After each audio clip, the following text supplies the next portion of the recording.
The following program is a production of Robert O'Neill Enterprises and does not necessarily reflect the views of the Late Night Grin, its subsidiaries, or tonight's guests.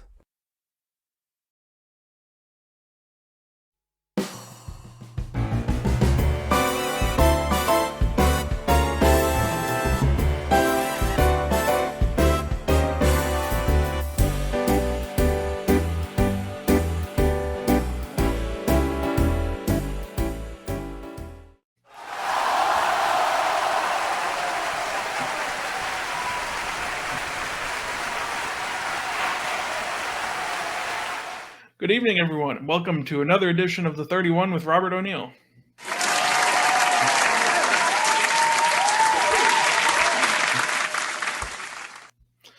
Well, folks, we made it. Our very first season finale. Don't worry, though. We'll be back before you know it.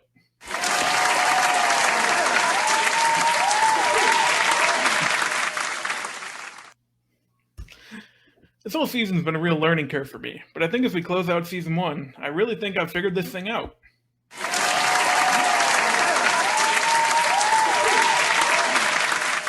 That's right.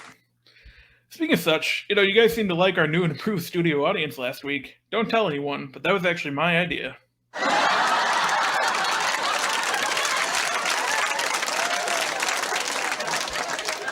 Listen to me, huh? Taking credit for everyone's favorite stuff? Maybe the show should have been called Something to Wrestle instead.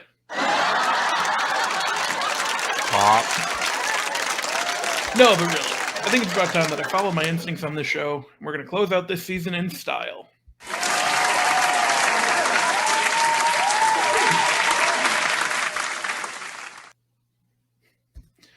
And you know what? We got the perfect guest for that today. We have Fightful's Jeremy Lambert.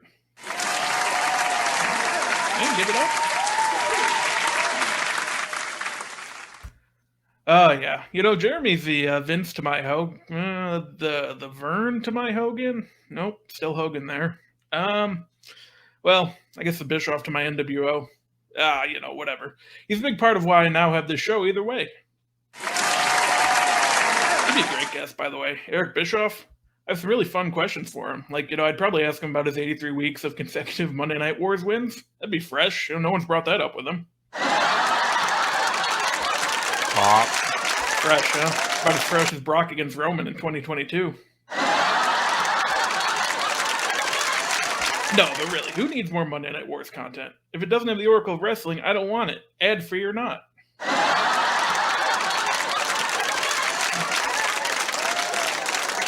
No, but listen, we have that era to blame for our Twitter timelines every day. Bischoff wrote a book, and now we have a 14-tweet thread dissecting the Rampage demo every week. Speaking of such, I don't know if you've heard, but 10 p.m. on a Friday night, really tough time slot. Brutal. Never fear. I'm sure ROH will do better. Brand's so strong that I actually killed it once with a positive tweet. Man, imagine if that's how it worked with WWE, huh? They would have been packed up years ago. Fed dead indeed.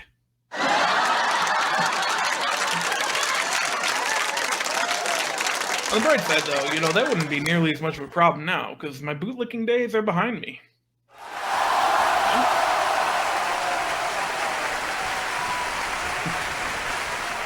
I don't need that anymore. I'm a big-time talk show host now, living the good life. I don't have time for wrestling discourse. When that hits my mentions, I only have one response. Sorry to hear that. Be back after this.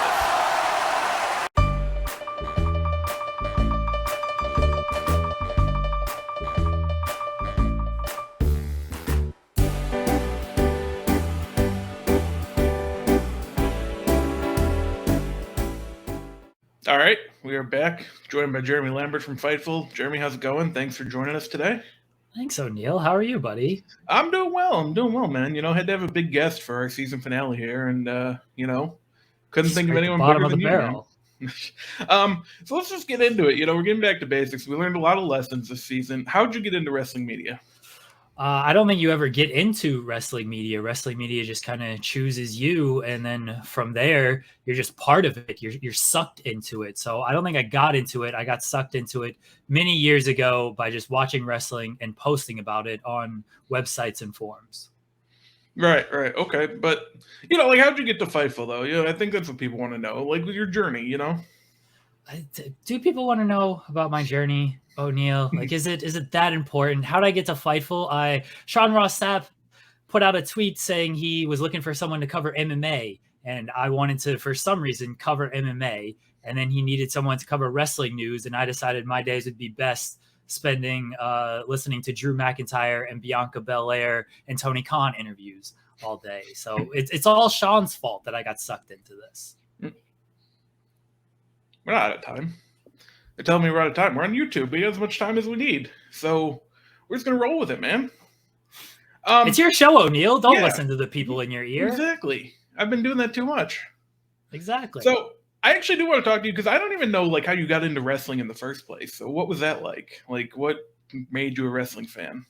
First show I ever watched was, I forget the clash it was, but it was Arn and Flair against Hogan, Clash of Champions. And my dad was just flipping through the channels and it came on, and not Hogan, sorry, Vader. And it came on the TV, and I was just enthralled by it. I was very interested and wanted to check it out and see more. So I watched that match, and then my parents took me to WCW World War III in 1995, which was, that's what the Royal Rampage was partly based on. I don't know if Tony Khan's a big wrestling historian. He just stole that entire concept from WCW, like he's done many of his concepts. But I went to World War III, 1995 at the Norfolk Scope, and that's how I got into wrestling and enjoyed the wonderful world of pro wrestling. I grew up a WCW fan. Oh, nice. Okay. Yeah, no, I didn't actually know that. So that's it's actually pretty interesting. So we're going to kind of just jump all over the place. Like, what's a day-to-day sort of thing for you look like? Because you're kind of busy all the time. You're always writing stuff. You're always transcribing. Like, take us through a day-to-day. That is the day-to-day. I listen to, what have I listened to today? A Tamina interview and a Thunder Rosa interview, and I wrote about The Miz having a new shirt with massive balls. Have you seen this shirt, O'Neill? No, I know they talk about them every week now, but see, I don't actually watch Raw or SmackDown or any of that terrible wrestling anymore. I just watch the clips on YouTube. That's the way to do it. Steven Jensen taught me that.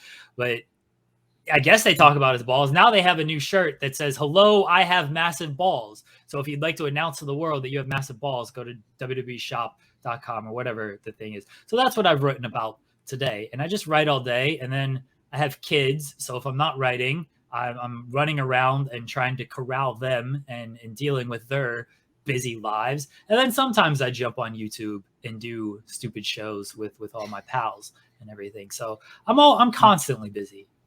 I don't, day-to-day changes day to day. So that's basically how it goes. I don't know what I'm doing day to day. You talk about the YouTube shows, and I do want to get into the distraction because that's kind of how we got linked up together in a way. But so take us through that. Like, why was the distraction? Why did it come to be a thing? And I mean, I know most of the story, but for people that don't know. Because I was high on like the day after Christmas or around Christmas at 2 or 3 a.m. And Joseph and I had always had a good relationship and a fun relationship. And we did a TW series together.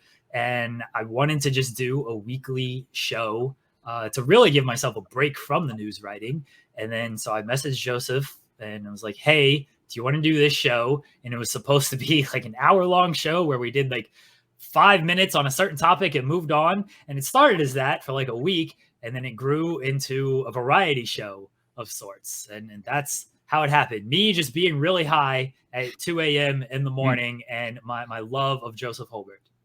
That's fair.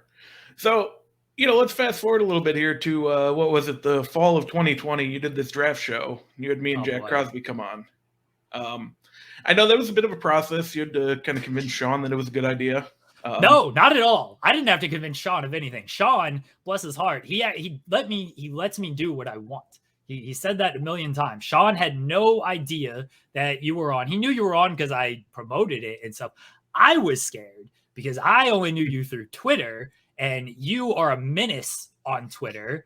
And in talking to you, you are less of a menace on these shows. You're a menace in a different kind of way. But on Twitter, you are a complete and unstoppable menace to the point that Joseph wrote a horror film about you and how you kill people. I don't know if he's still working on that, but if he is, it's going to be fantastic.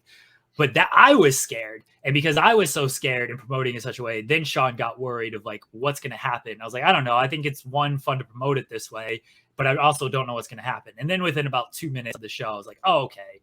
O'Neill, Twitter O'Neill and Video O'Neill are both great people, but they're two separate people. Yeah, no, we had a great time. That was a great show. Very fun show.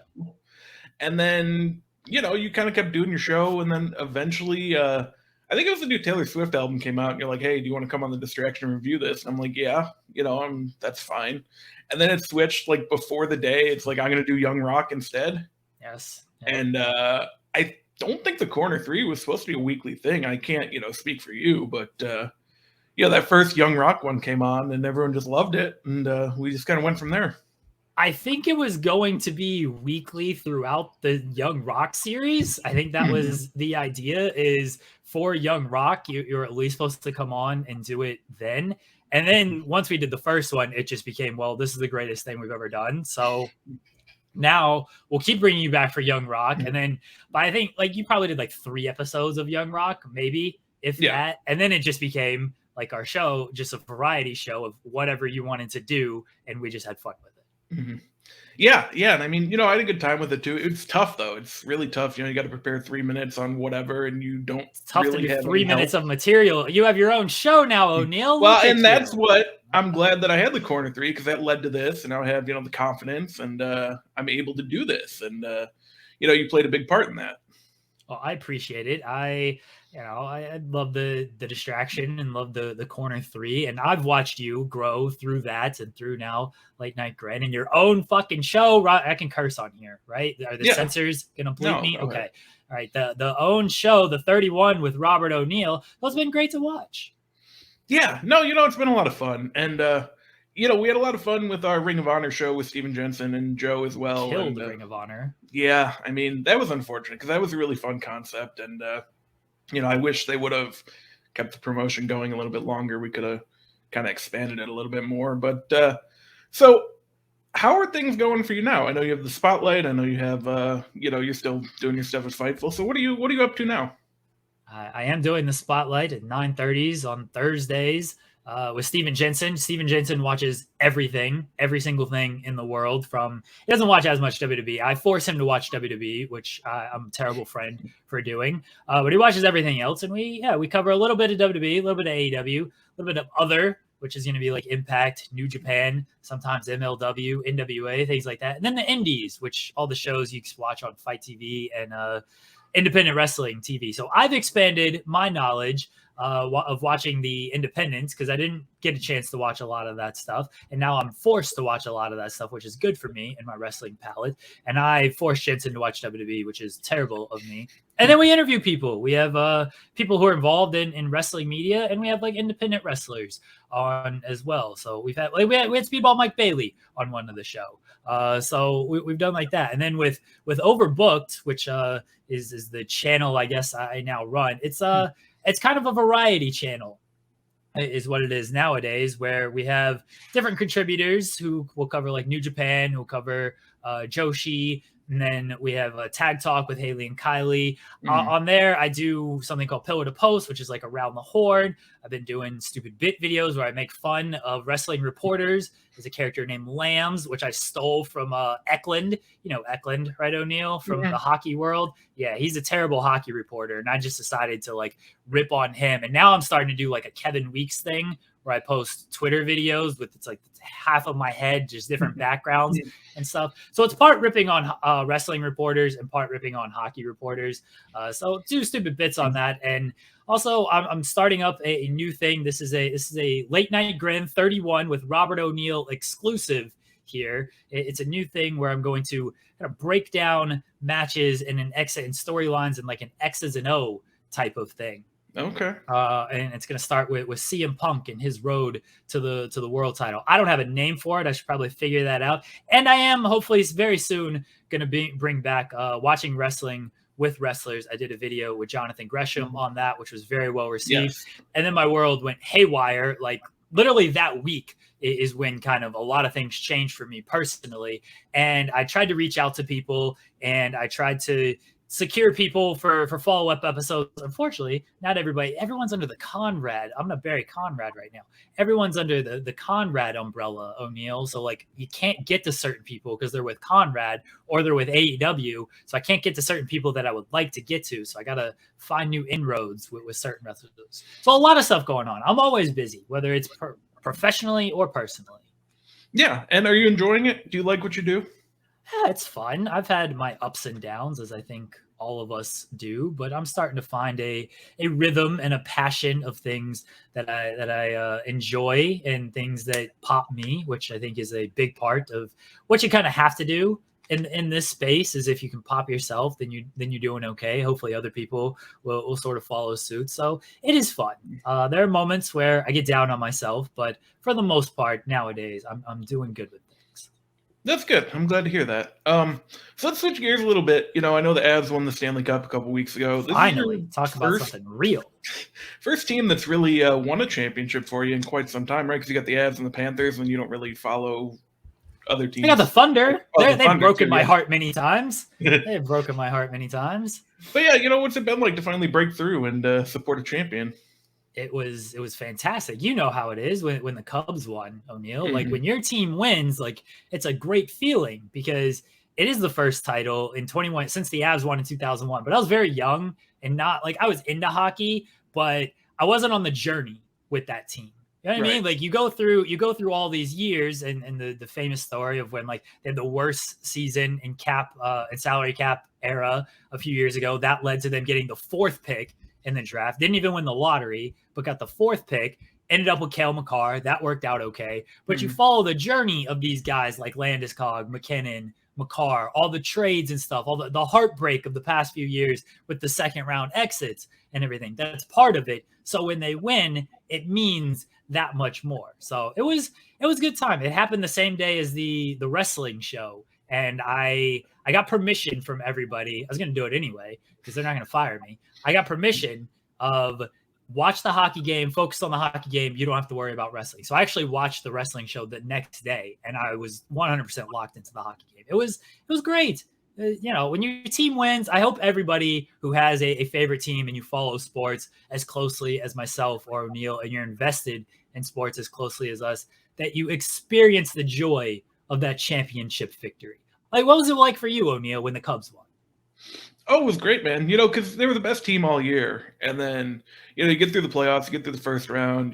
They struggle with the Dodgers a little bit, but they got through. And then you get to the World Series, they go down 3-1, and it's like, well, this kind of sucks. And then, to win 3 games in a row and kind of win it how they did, it was just, it was crazy, man. You follow them all year, like you said, and especially for something like baseball, where it is kind of like a daily investment for 6 months, like it's satisfying, man. It really is, and it boosts your mood, it boosts your morale. It's good stuff. It does boost your mood and your morale. I remember after we lost Game 5, and like it seemed like they went up 3-1, and everyone was just basically crowning them after they went up 3-1. They're back in Colorado. It's like Game 5. Here it is. They're gonna win.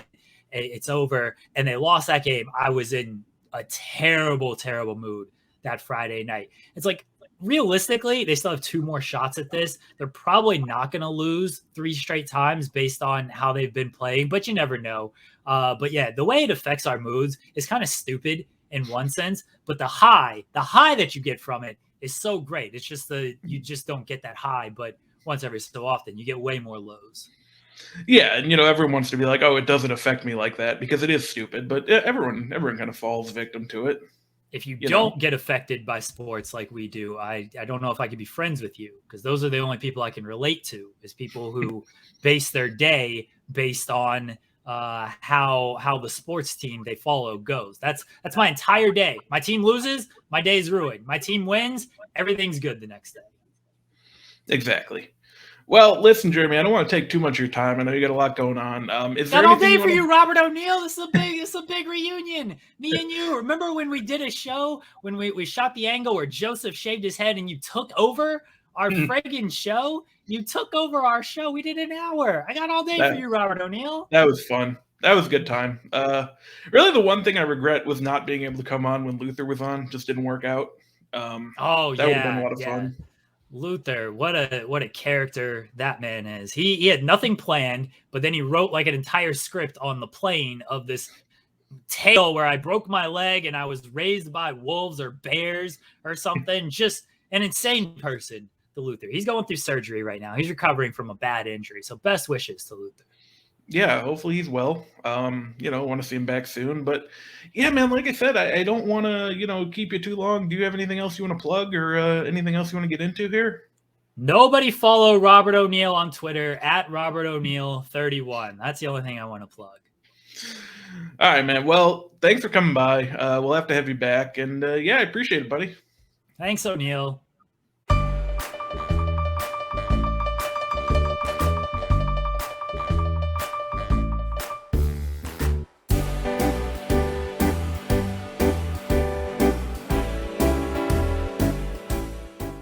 Everybody. Just want to thank everyone for the support for season 1 of the 31 with Robert O'Neill. When Shootin' Joe approached me with this idea, I went along with it, even though I knew it would kind of be out of my comfort zone, doing this thing. It's just me here. It's tough, and it was tough, but you know what? I'm glad I did it. I had a lot of fun doing it. And I'm glad everyone supported it. I'm glad everyone seemed to have fun too. Thanks to Shootin' Joe for sure for all the work they did behind the scenes. Thanks to Sean Rossap, SP3, Connor Casey, John Alba, Alex Pawlowski, Jeremy Lambert for, coming on here and kind of going along with all this. And just a real blast. And that's really all I have. Again, thanks for all the support, and we'll see you in the fall.